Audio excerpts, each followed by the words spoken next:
Hi, Wayne Zell here, and welcoming Chris Helmrath to Blueprint for Wealth, a videocast designed to help everybody realize their personal dreams of wealth and freedom. Welcome, Chris. Welcome to the show.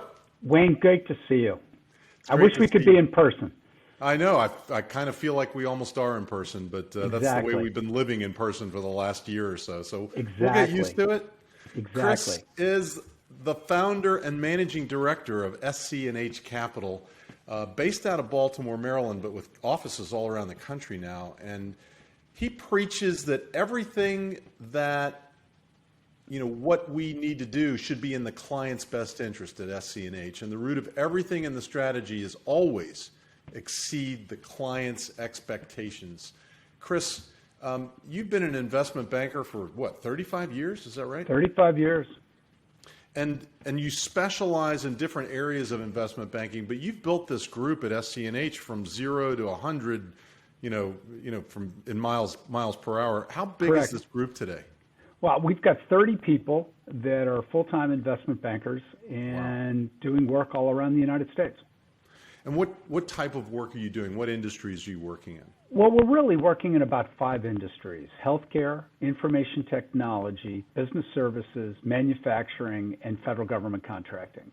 And in some way, shape, or form in those modalities around the United States, really trying to help the middle market business owners succeed in their objectives, whatever that might be. And middle market, how would you define that today? I'd say businesses under 500 million in value. And I think once you get much bigger than that, it becomes kind of a blurred world up into the public markets. But primarily, it's still family held or individually owned or partnerships, where it's helping people realize their dream of whatever objective it is they're looking to do, whether it's take care of their employees, take care of their kids, do something philanthropic, or just make as much money as they can and go open a lemonade stand in Tahiti. Now, you're the son of a neonatologist who went to business school, right? I am. And how did all of that and your very gregarious granddad in New Orleans affect your upbringing and affect you today? It was interesting. I was just giving this talk to somebody the other day. My father has been a huge influence in my life, who set a very, very, very high bar that no matter how high you jump, the bar always seemed to go higher. Mm-hmm. He was accepted into medical school without even graduating as an undergrad, and got all the way through grad school through the Sloan School at MIT and still didn't have an undergraduate degree, and really held the bar high and said that you have potential, you just have to find it, and you have to work hard to achieve it. And it was that mantra that has really driven me every day that I get up, in realizing that we've all been given a gift, we've all been given a blessing. We just have to figure out what our potential is and work really hard to achieve it, and not allow anything to keep us from finding that bar and jumping over it. Now, you're a great teacher. You've taught at Loyola Marymount. You taught at Johns Hopkins University. First of all, how did you get into teaching, and how has teaching helped you as a professional investment banker? I'll tell you, that's a great question. And it was Loyola College in Maryland, which is now Loyola University. But when I graduated from business school, many of my professors said, having watched you in the classroom with your classmates, with your teammates, you would make a great professor. Go get a PhD. And I said, you know what, that's not what I want to do. But boy, I do have that avocation and love to help others learn. And so I said, great, hire me. And they said, well, you have no experience. So I literally, at night, taught introduction to business at a community college so that I could get the experience. And from there, worked my way into running the capstone program at Johns Hopkins Carey Business School for 11 years, which is the last class in the MBA program. So I wrote the cases, developed the curriculum, and hired the instructors. And I still today find that any chance I get to teach or to help people understand, I thoroughly enjoy. And it's a great gift to be able to do that, and clients really appreciate that. That's what I've found. That's why I love to teach, and I think we share that love of well, teaching. That's how you and I really got to know each other years ago. You helped teach me what you do, so I could better understand how to help my clients. Absolutely. And I really do. I think that is imperative, that we not just be professionals, but that we really, in doing what we do, but we really help to understand the people that we're dealing with may not have the same understanding, background, and passion that we do for what we know. And it's our job to help them to understand what they need to, so that they make educated decisions, as opposed to uneducated decisions, which may not have allowed them to achieve what they ultimately wanted to achieve. Have you seen a change in the way the market is working in terms of valuations over the last several years, and what are you seeing influencing the market today? So, I've been doing a lot of writing on that. And so if I steal a statement from Columbia Business School, in their estimation, interest rates today are the lowest they have ever been in the history of the world. And you stop and think about that for a minute. At least while there was interest being charged, yes. Well, but they even implied what interest was back when, where if I did this for you, what did I get in return? Right. And then coupled with the amount of available cash that exists in the market today with low interest rates have caused a unique economic turmoil of where can I put that money?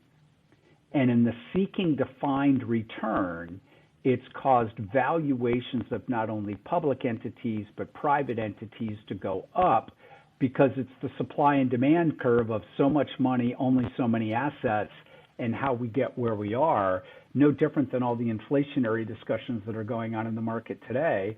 Right. The value of privately held businesses have seen the same inflation, if you will, and they've remarkably gone up year over year the last several years. And what I'm also understanding, and correct me if I'm wrong, is that there's some proposed tax law changes that would severely impact transactions in the future, and that's sort of speeding up what's going on right now. Would you have any commentary on that? Yeah, so if we look at the tax laws of today, there's been the capital gains tax rate, which has been the tax rate for that investment held over a period of time, that when realized, the difference between the amount of the invested dollar versus the amount that you received is taxed at a different rate than the rate that you get in your paycheck every 2 weeks. Right. And if that rate goes up, the actual return on the investment goes down. And so if we look at what's being proposed today, is a potential doubling of a capital gains tax rate for those people at over $1 million, which I will say are most people that own businesses. Right. That doubling of take home after tax creates an incredible reduction in the return on the investment. And to get the same rate, you would have to create an incredible amount of economic value beyond where you are today if you sold versus where you sell in a ticked capital gains rate, that it will be very, very hard for a business owner to ever achieve that in the near term. If they pass those tax rate increases, do you think that's going to have a permanent or temporary chilling effect on deals? Well, I think it'll be interesting as to who the investor is. If you are a family office or an entity that has a long-term view, it's your money or your family's money, and you don't have a need for spending it in the near term, I don't know that it will have a dramatic effect.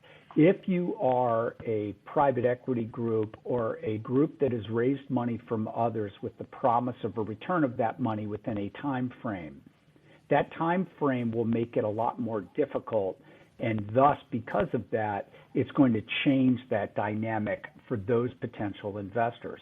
But again, interest rates being low, view being short or long term will be what will affect that, I think, in the long term. And it's just, where's all that cash going to go? Let me turn back to SC&H for a moment. I know Sure. that you're a huge proponent, a fan of building strong culture within an organization. Yes. How important was the culture, or is the culture, to the growth that SC&H has generated? I would tell you it's paramount. I don't think there's any other factor, if we did a regression analysis, that would say had the greater impact than culture. And it's the culture of people who are academically curious, who put others in front of themselves, in this case clients or teammates, and aren't here to make the greatest amount of money or build their greatest ego, but to achieve something that they can look back on and say, I was part of that, is the whole critical success factor that I think has made us where we are today. Does that make it difficult if a business is really building that type of a culture? Does it make it difficult to find a partner if there's an exit strategy of finding a partner in the future? It really is. Now, in our case, because we're an ESOP, we found that, our employees and the next employees that come in. And that's why we became an ESOP, because we never wanted to reach that point of having to sell out a culture for the ability of those that owned it to retire. And so we did that 10 years ago, and we started down that path. But you're exactly correct. And it's also been difficult in the hiring process, because you need to find people that fit that culture and not just that individual with that subject matter expertise. Right. Because if you don't live the culture, you won't survive in the culture. How would you define the culture? What is the culture? Others first, whether that's the peer that you sit next to, whether that's the client that you work with, or whether that's the community that you work in. And it's more about that than you. And if it becomes about you, you probably aren't going to make it here long term. I love that. That's my, I'm adopting that as my mantra going forward in our business. I think it's a great way to look at life and a great way to look at business generally. Yeah, you can be successful. And I always love how people say, are you successful? And it's not the dollar amount on your W-2 or your tax return. It's the impact that you can make in others that has a ripple effect. And I truly believe that's what makes the difference. It's what makes the family say thank you. It's what allows the family then in the sale of a business to maybe fund a philanthropic enterprise or to make a difference in a community. And if we can be a part of that, whether that was helping them structure a deal, create the tax the way they were, create a business strategy to help them do it, then the world's a better place. Yeah, I mean, I agree with that. I couldn't agree with you more. Giving back means more than taking, and it always is more every day, more enjoyable. It's always more enjoyable. It's every day of the week, and it's the smallest of things. And when you also realize that the individual you're dealing with, no different than our conversation today, you're giving to others just by the fact that you're hosting this podcast. And you say, well, gee, I didn't give anything. I didn't reach into my pocket. But you did, because you chose to take a time period to give knowledge versus a time period to bill a client. And if we all looked at it this way, we'd all be in a better place. You're right. You know, you've had a long, successful career at SC&H. I'm really proud of you as a friend, as a client, and I congratulate you on that. Thank you. What is the greatest lesson that you've learned, and the greatest bit of advice that you could give to a young person who wants to go into investment banking today? I would say it's the same advice I'd give to anybody, is be prepared.